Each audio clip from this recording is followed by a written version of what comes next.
네, 지금부터는 투자해놓은 시간 통해서 이슈별로 종목별로 투자 전략 한번 세워보겠습니다. 오늘 함께할 두 분은요, 업사이클 리서치의 유창희 본부장, 기업공시연구소의 변영인 대표 두 분과 함께하겠습니다. 어서 오세요. 네, 고맙습니다. 안녕하십니까. 네, 오늘도 두 분의 탑픽주가 준비되어 있습니다. 오늘 장에서 공략 가능한 종목은 무엇일지 저희가 마지막 순서로 한번 공개해 보도록 할게요. 네, 그럼 각 섹터별로 저희가 투자 전략을 세워보기에 앞서서 국내 증시의 하반기 전망을 짧게 여쭤보겠습니다. 네, 지금 오늘 시장, 지금 코스피 지수가 2,700선을 시원하게 돌파를 해줬습니다. 다양한 호재성 이슈가 있었는데요. 일단 오전에 한국은행이 기준금리를 0.25%포인트 인하했고요. 그리고 사전투표가 시작되면서 차기 정부의 증시 활성화에 대한 기대감도 높아지고 있습니다. 마지막으로 또 미국 연방법원이 트럼프 행정부의 상호 관세 발효를 차단하는 결정을 내렸다는 소식에 투심을 좀 개선한 덕분이 있는데요.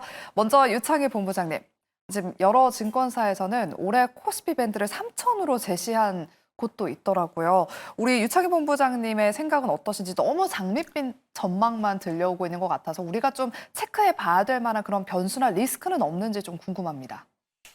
사실은 관세 관련돼서 6월 말 되면 또 한번 또 흔들림이 나올 수 있겠죠. 이게 이제 유예 기간이 그때가 종료가 되는 게 많이 있으니까요.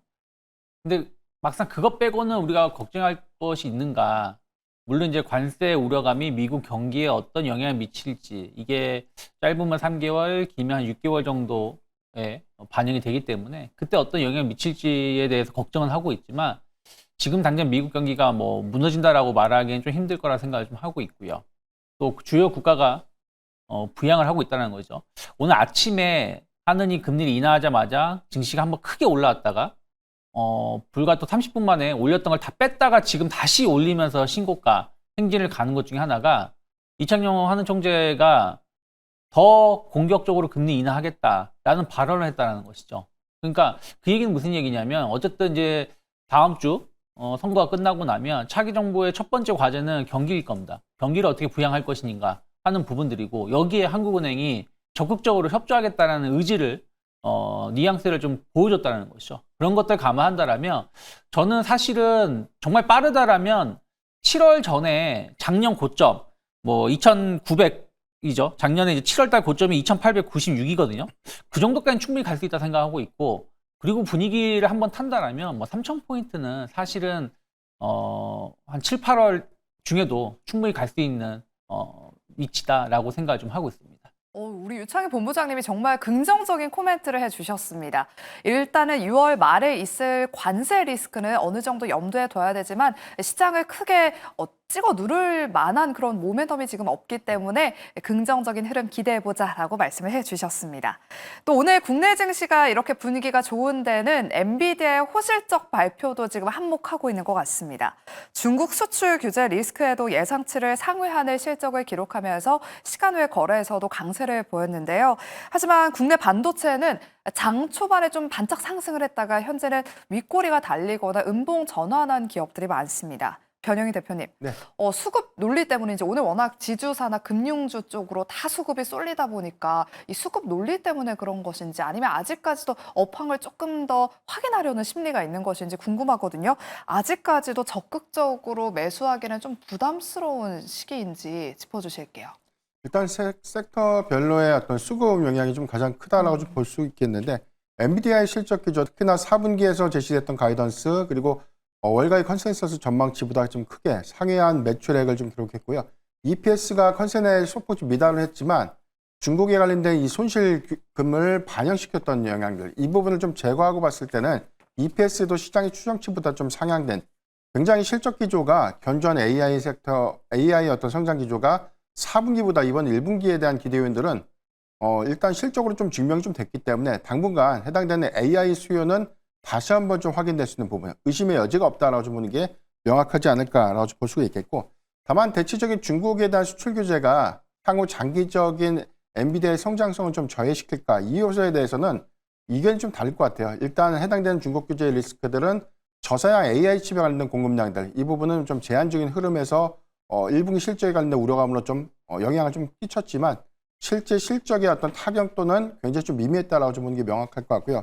여기 더해서 AI 모멘텀들이 좀 더 구체화가 될 수 있는 점, 특히나 이 컨퍼런스 콜에서 좀 언급됐던 사우디아라비아, 아랍에미리트, 그리고 일본과 대만의 AI 인프라 투자가 가속화되는 그런 부분들은 오히려 AI 수요의 확장성을 지속시킬 수 있는 그런 긍정적인 기대 요인들이 좀 될 수 있기 때문에 반도체 섹터가 오늘 일부 좀 엔비디아 실적 발표 이후에 고점 대비 일부 상승폭을 좀 되돌린 그런 아쉬움들은 좀 있지만 대체적인 어떤 이 업황에 관련된 우려감들 내지는 노이즈는 재차 좀 해소될 수 있는 분위기이기 때문에 순환 매수국 관점에서 반도체 섹터는 오늘같이 쉬어가는 구간이라면 저는 충분히 매수의 기회로 좀 활용할 수 있지 않을까라고 좀 판단하고 있습니다. 네, 충분히 매수의 기회로 봐도 괜찮다라고 말씀해 주셨습니다. 방금 우리 대표님이 짚어주셨던 것처럼 엔비디아가 이 아랍에미리트의 세계 최대 규모 데이터 센터 구축에 참여하면서 일단 매출을 많이 올렸는데요. 눈에 띄었던 실적 부문이 바로 데이터 센터의 부문입니다. 전년 대비 73% 증가하면서 전체 매출의 무려 한 88%를 차지한다고 하는데 변영희 대표님 추가 질문 드릴게요. 컨콜에서도 젠슨 황 CEO가 또 AI 인프라의 중요성을 강조했습니다. 이 영향의 전력 설비, 전력 전선주들 너나 할 것 없이 좀 오르고 있는데 효성중공업이 목표 주가를 80만 원으로 올리는 리포트가 오늘 또 나왔더라고요.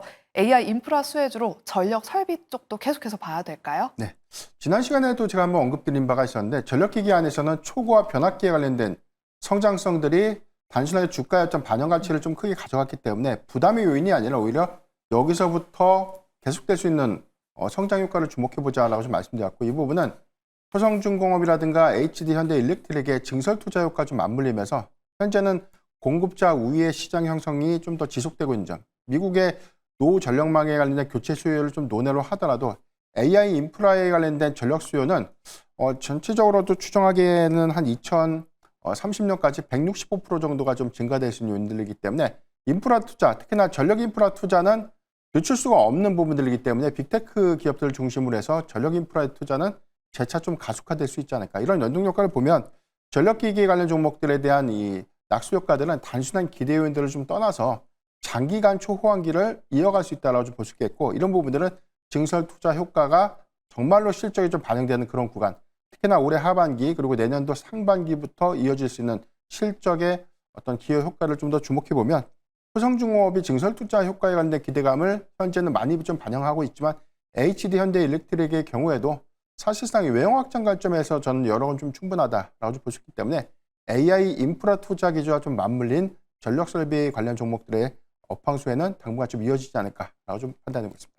네, 지난번에 초고압 변압기 관련주 눈여겨보자라고 말씀해 주셨는데 당분간 계속해서 이런 전력 설비주들은 눈여겨봐야 된다라고 말씀해 주셨습니다.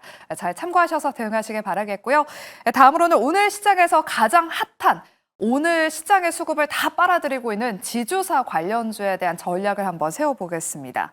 지금 국내 증시 부양에 대한 기대감이 확대되면서 한 달 동안 이 지주사들의 주가 차트를 보시면 꾸준하게 우상향 랠리를 그리면서 고점을 높여가고 있었습니다.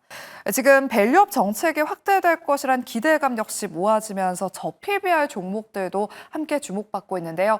대표적으로 오늘 증권주들이 강세를 보이면서 지금 상상인 증권이 여전히 상한가, 미래에셋증권, 유진투자증권이 10% 넘는 급등세를 이어가고 있습니다. 유창희 본부장님. 네. 지주사와 금융주 중에 시세가 조금 더 연속성으로 이어질 수 있을 만한 쪽은 어디로 보시는지 우리 개인 투자자분들한테 좀 길라잡이 역할을 해주실까요? 저는 다 봐야 된다 생각을 좀 하고 있어요. 그러니까 지주사가 HD 현대 같은 경우는 어제도 10% 이상 올라왔고 오늘도 10% 이상 오르고 있고요. 하나 같은 경우는 3일 연속 급등세를 보여주고 있습니다. SK도 마찬가지고요. 근데 우리나라 지주사가 진짜 엄청나게 저평가되어 있었던 거죠. 이게 저평가인 것인지 아니면 기업이 억지로 주가를 계속 억누르고 있었던 것인지 많은 사람들은 억누르고 있었다라고 평가를 많이 하고 있지 않습니까? 왜냐면 승계를 하려면 이 주가가 너무 비싸게 되면 세금을 더 많이 내야 되니까요. 그런데 이제 정부가 어쨌든 PBR 기준으로 0.8배 이하로 낮은 기업들에 대해서는 좀 여러 가지 좀 규제를 할 가능성이 높다라는 거 아니겠습니까? 그리고 오히려 그것을 또 이제 주가를 배당을 해가지고 분리과세를 한다라면 오히려 주가가 싼 것보다 배당을 많이 하는 게 더 좋을 수도 있다는 것이죠. 그래서 그런 부분들이 지주사의 주가를 끌어올리고 있다 생각하고 있고, 금융사는 마찬가지예요. 배당이라든지 저PBR 뭐 이런 부분들이 항상 우리나라 금융사들이 미국에 있는 금융사하고 비교했을 때 엄청나게 저평가되어 있거든요. 그래서 그런 것들 감안하면 사실은 뭐 누가 더 좋다 안 좋다라고 말할 필요는 없다 생각하고 있어요. 다만 이제 금융주들이 먼저 움직임이 나왔었고, 증권주, 은행주가 먼저 움직임이 나왔었고, 지주사가 이제 뒤늦게 움직임이 나오는 것이다 보니까 금융주가 쉬어갈 때 좀 모아가신 전략, 그리고 지주사 중에서도 좀 덜 오른 기업들, 또 주목해야 될 수 있는 기업들, 좀 비싸더라도 더 볼 수 있는 기업들에 대해서는 뭐 오늘 당장 살 수는 없겠지만 좀 조정을 준다라면 조금씩 모아가는 전략 이어가시면 좋지 않을까 판단하고 있습니다. 네, 일단은 금융주, 지주사 관련주들 다 봐야 된다라고 말씀해 주시면서 오늘 워낙 많이 올랐기 때문에 조정을 준다면 좀 담아보자라고 말씀을 해 주셨습니다. 우리 유창희 본부장님이 금방 언급해 주셨던 HD 현대그룹주들 이야기도 나눠보도록 할게요. 말씀해 주셨던 것처럼 어제는 15%대로 급등 마감했고요. 오늘도 현재 10%대 급등세를 보이면서 10만 원 선을 훌쩍 넘어섰습니다. 지금 조선업 슈퍼사이클과 전력기기 수요가 맞물리며 그룹 시총이 어느덧 100조 원을 넘어섰는데요. 변영희 대표님, 네. 계열사들의 호실적이 앞으로 꾸준하게 이어지면 주가가 우상향 랠리를 달릴 수 있을 거로 좀 기대가 되는데 어떻게 보세요? HD 현대그룹주 전망 어떻게 보시나요? 네. 일단 사업회사들의 개별적인 주가 흐름들을 보면 뭐 전력기기 관련 종목인 HD 현대일렉트릭의 강한 상승세가 좀 있었고요. HD 그룹 안에 있는 조선 계열사들에 대한 이 정책 기대감, 여기도 해서 호실적 기조와 좀 맞물린, 그리고 추가적인 수주 성과가 이어지면서 주가가 재차점 상승했던 부분들은 시총의 상승률 관점에서 상당히 좀 많은 반영을 좀 이뤘다라고 볼 수가 있겠습니다. 현재 구간을 좀 보면 주가가 좀 단기 과열권에서 형성이 좀 되고 있는 흐름들이기 때문에 일단 상승의 여력 관점에서는 다소 좀 정체를 좀 보일 수 있는 그런 가능성도 좀 매우 높은 구간이긴 하지만, 여기서부터는 일회성으로 끝나는 정책 기대감들이 아니라 사실상 업황의 어떤 이 순환 요건들이 조금 더 장기화될 수 있는 부분들, 전력기기도 마찬가지고 지금 이 조선 부분에 관련된 정책 기대감은 좀 반영됐지만 실질적인 어떤 수주의 연동 성과가 주가 좀 반영되는 그런 과정이라면 추가적인 업사이드는 좀 고려해 볼 수 있는 구간이다라고 볼 수 있기 때문에, 저는 이 슈퍼사이클 기조 안에서에 대한 가장 큰 수혜를 HD 현대그룹 계열사들이 고스란히 좀 받고 있지 않나라고 볼 수가 있겠고, 여기도 해서 중공업 부분에 대한 이 이익개선들도 굉장히 좀 중요한 포인트가 좀 될 텐데, 중요한 건 현재 기대감으로 인한 상당한 주가 반영은 좀 이뤘지만 앞으로에 대한 추가적인 상승의 연속성은 수주 성과로 좀 입증해야 되는 그런 숙제를 좀 남기고 있지 않나라고 볼 수 있기 때문에, 일단 여기서 끝나는 것이 아니라 추가적인 어떤 수주 성과에 따른 개별 종목들에 대한 연속성들은 조금 더 이어질 수 있는 가능성은 높지 않을까라고 판단하고 있습니다. 네, 이렇게 HD 현대 전망 들어봤고요. 이어서 저희가 원전과 신재생 에너지 쪽 진단해 보겠습니다. 체코 정부가 한수원과의 원전 수주 최종 계약을 10월 체코 총선 이후로 미룰 수도 있다고 밝혔습니다. 이 원전주에 지금 남아있는 유일한 변수가 바로 이 체코 원전 수주 계약이 아닐까 싶은데요. 지금 체코 수주와 관련해서 여러 번 말이 이랬다 저랬다 바뀌는데 이젠 많은 분들이 그거에 좀 익숙해져서인지 크게 영향을 받지 않는 모습입니다. 변영희 대표님, 네. 원전주 전반적으로 그래도 안정적인 흐름을 보이면서 두산 에너빌리티가 현재 4%, BHI는 현재 강보합권에서 지금 강한 빨간불을 켜고 있습니다. 이제는 체코 계약보다는 이 미국 SMR 모멘텀에 더 반응을 하고 있는 것 같아요. 원전주 어떤 대응 전략이 필요할까요? 네. 트럼프 대통령의 최근에 행정명령 4건에 대한 해당되는 내용이 더 중요할 것 같은데, 일단 100기가와트시에서 400기가와트시까지 4배 정도 확장을 좀 하는 것이고, 해당된 데이터를 세분화시키면 원전 한 기당 1기가와트시 내지는 1.2기가와트시로 추정이 좀 되고 있는데, 2050년도까지 해당되는 행정명령을 모두 다 반영시킨다면 추가적인 원전은 250개에서 많게는 300기까지 좀 건설이 좀 돼야 되는 것이거든요. 그러니까 수치상으로 보면 이게 모두 다 반영될 수 있는 것은 좀 제한적이겠지만, 어찌됐든 간에 지금 정책 기대의 효과들, 특히나 AI 인프라에 관련된 전력 수요와 좀 맞물리면서 뭐 사실상 원전이 좀 대안이 될 수밖에 없는 요인들은 단순한 기대감을 넘어서 현실화된 내용이 되지 않을까. SMR에 관련된 표준 규격이 올해 연말에 좀 마무리가 되면 내년부터 프로젝트가 좀 더 본격화되는 그런 기대 요인들도 주목을 해봐야 될 것 같고요. 여기 대해서 EU의 경우에도, 유럽의 경우에도 사실 이 탈원전 기조에서 친원전 정책 기조로 자꾸 뭐 이제 선회되고 있는 움직임인데 여기에 대해서 뭐 대형 원전의 도입보다는 SMR에 관련된 도입이 가시화될 수 있는 부분들 충분히 국내 이 원전 산업의 수혜로 좀 이어질 수 있는 부분이기 때문에 이런 부분들을 좀 고려하면 중국과 러시아 쪽보다는 한국의 이 원전에 관련된 기자재 내지는 건설, 설계 부분에 관련된 강점을 갖고 있는 국내 원전이 충분한 좀 수혜로 이어질 수 있지 않을까라고 좀 판단해 보십니다.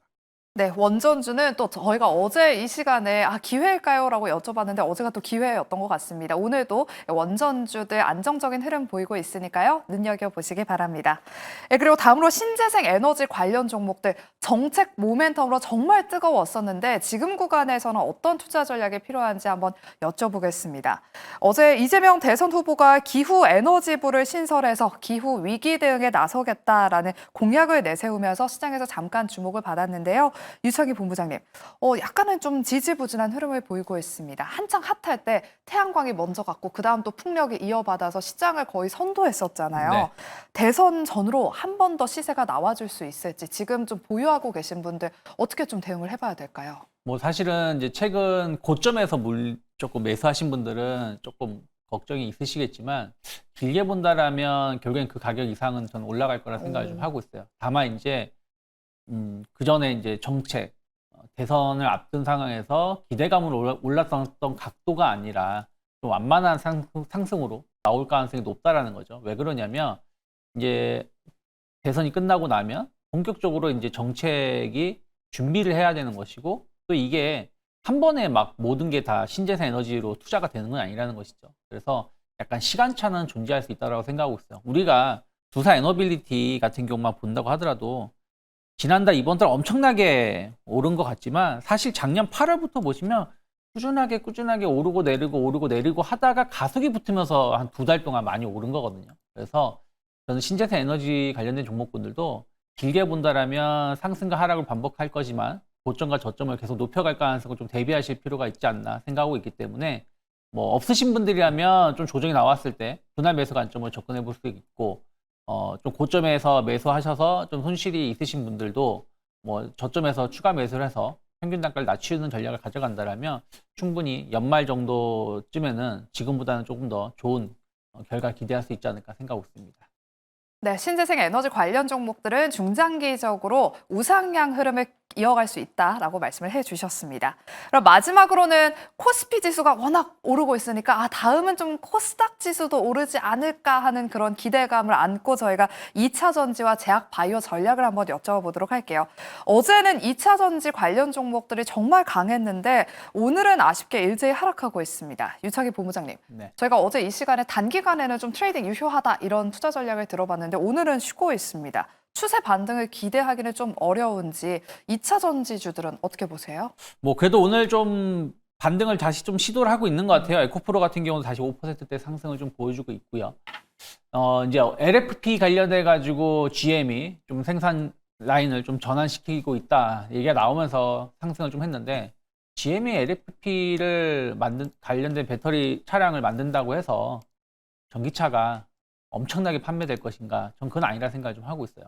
거기다 이제 중국 시장이 선점하고 있는 부분들에 대해서 우리나라 기업이 얼마나 선방할 수 있을지도 좀 봐야 한다는 생각을 좀 하고 있어요.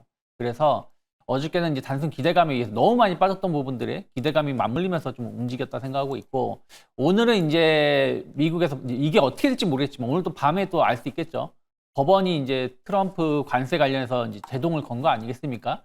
그러면서 오늘 현대기아가 강하게 상승하는 것도 그런 부분들인데 이러한 것들이 이제 만약에 진짜로 트럼프가 한 발 물러서겠다라면 모르겠습니다만은 또 다른 어떤 액션을 취한다라면 현대기아가 오늘 다시 상승한 만큼 하락한다는 건 아니지만 상승의 연속성을 띠기는 어렵다 생각을 좀 하고 있어요. 그러면 2차전지 역시 마찬가지로 일단은 반등을 주고 있는 상황에서 좀 고점에 물리신 분들은 올라왔을 때 비중을 줄이신 다음에 그 다음에 지지선을 좀 확인하면서 대응하는 게 맞다. 아니면 아예 조금 추세가 완벽히 전환되기 전까지는 저는 오랜 시간이 좀 걸릴 수 있기 때문에 중립적인 시각은 조금 더 길게 가져가야 되지 않을까 판단하고 있습니다.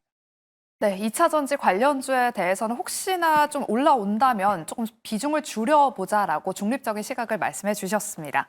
네, 그리고 오늘 제약바이오 종목들도 견조한 흐름을 보이면서 나이백이 개별 이슈로 현재도 상한가에 거래가 되고 있습니다. 오늘 또 한국은행이 기준금리를 인하했기 때문에 제약바이오 투심이 조금은 더 개선되지 않을까 하는 기대감이 있는데요. 변영희 대표님, 네. 우리 대표님이 또 제약바이오 잘 아시잖아요. 금리 인하하면 제약바이오가 가장 먼저 떠오르는데 이제 이 뜨거운 훈풍에 편승할 수 있을지 어떻게 보실까요? 일단 한국은행이 기준금리를 한 두 차례 인하를 했죠. 0.25포인트 추가 인하를 했는데 이게 국내에 사실 미치는 영향은 좀 일단 결론적으로 말씀드리면 좀 제한적이다라고 볼 수 있고 이 부분은 글로벌 기조에 대한 이 금리 인하 정책 기조가 좀 더 중요할 것 같습니다. 이 부분은 글로벌 제약사들에 대한 임상 시험이라든가 뭐 R&D 투자 비용 여기도 해서 M&A 같은 그런 부분들에 관련된 활성화 부분이 금리와 연동 효과가 좀 가장 크게 좀 작용하는 부분들이기 때문에 국내에서 금리 인하는 사실상 국내 뭐 임상 시험에 관련된 영향을 일부 좀 긍정적인 어떤 기저 효과로 좀 이어질 수는 있겠지만 대체적으로 보면 미국의 금리 영향을 좀 받는다는 관점에서 다만 이제 어제 발표됐던 이 FOMC 의사록을 좀 보면 이 금리 인하의 신중론이 다시금 좀 부각이 됐고 이 부분은 상반기보다는 하반기 그것도 점도표 2회가 아니라 1회 해서 뭐 9월에 금리 인하가 좀 될 수 있다. 이 정도의 어떤 설이기 때문에 가장 중요한 관세 리스크가 먼저 선행적으로 해소가 좀 되어야 될 것 같고요. 이런 부분들이 명확하게 좀 해소가 좀 된다면 금리 인하의 어떤 경로들은 조금 더 가시화가 좀 될 수 있겠지만 이전까지는 다소 좀 보수적인 수급이 이어지지 않을까. 이런 관점에서 보면 제약바이오 섹터의 경우에는 수급 기조들보다는 개별적인 어떤 모멘텀을 조금 더 주목해 봐야 되지 않을까 판단해 보겠습니다.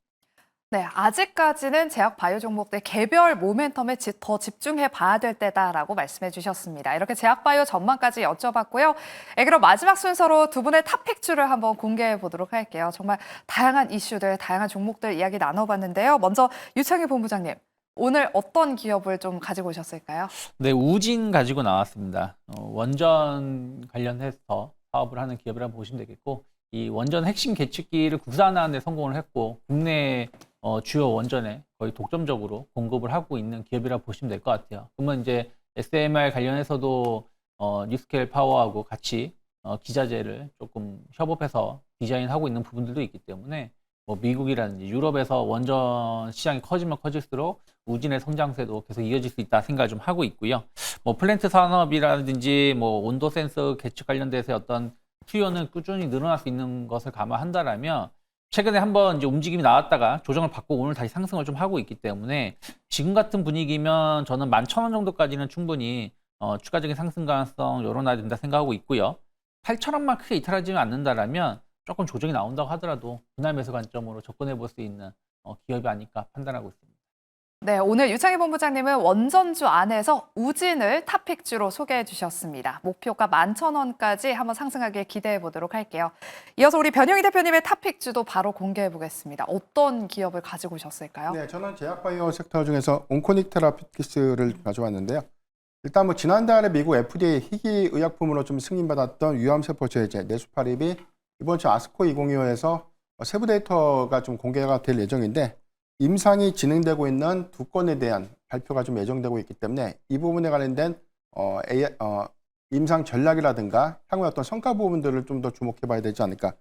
일단 타깃이 되는 약물은 전이성 췌장암을 좀 타깃으로 합니다. 해당되는 환자의 예후 치료라든가 이 부분에 관련된 치료제가 좀 제한적인 흐름이기 때문에 일단 공략 관점에서의 충분한 좀 모멘텀이 좀 될 수 있겠고 이 부분에 관련된 현재 성과가 발표가 좀 되는 자리이긴 보다 초기의 파이프라인에 대한 어떤 방향성들, 그 다음에 임상의 어떤 규모라든가 성과 부분들을 어떻게 좀 가져갈 것인가 이런 방안들이 구체화가 좀 된다면 충분한 좀 기대 요인들이 될 수 있지 않을까. 여기다 해서 지금 이 위식도 역류 치료제죠. 자큐보에 관련된 중국 모멘텀 이 부분은 중국의 라이선스 아웃 이후에 전체 시장 규모가 4조 원대로 좀 추정되고 있기 때문에 하반기에 중국에서 가시성 있는 어떤 이 시판 허가가 좀 득하게 된다면 내년부터 좀 기대될 수 있는 매출 요인으로 좀 작용할 수 있겠고 여기다 해서 글로벌 확장 기조와 좀 맞물린다면 단기적으로 온코닉 테라피틱스의 경우에는 수급이 좀 유입되지 않을까라고 좀 판단하고 있습니다. 저는 목표가 26,000원 그리고 손절가 25,500원을 제시해 드리겠습니다. 네, 제약바이오 종목들은 개별 모멘텀에 집중해 봐야 된다라는 전략 많이들 들어보셨을 텐데요. 오늘 변영희 대표는 온코닉 테라퓨틱스를 모멘텀을 가진 기업으로 또 소개를 해주셨습니다. 목표가 26,000원까지 상승하길 한번 기대해 보도록 할게요. 이렇게 오늘 저희가 준비한 순서는 여기까지입니다. 저희는 내일 오후 12시 이 시간에 다시 돌아오도록 하겠고요. 오늘도 함께해 주신 여러분 고맙습니다.